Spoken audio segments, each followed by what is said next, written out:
Hello there. If you have to return a printer for us to look at in view of a problem, and it has an ink tank attachment on it, a CISS, we want to make certain that you can return it in a way that you don't have ink pouring out all over.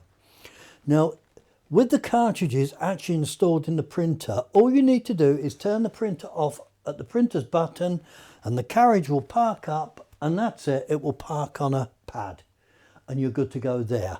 What we're worried about is this part here, and you've got 3 different types of bung, and I'm going to pull those out for you. When you're operating it, you're going to have, and let's just focus on the yellow one, you're going to have this yellow, it's very difficult to show you, you're going to have this yellow small air bung out.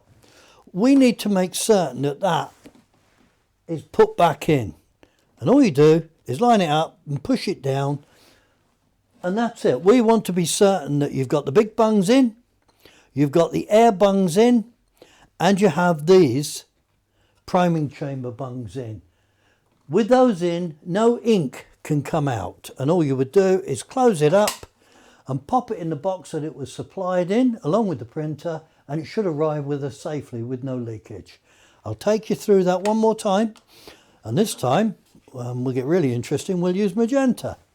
So when you're running the printer, the magenta bung, well, all 4 of the small bungs are out. When you send it back to us, if you need to, please make certain that that small bung, all 4 of them, are popped back in, or else you're going to have ink all over the place. Thank you.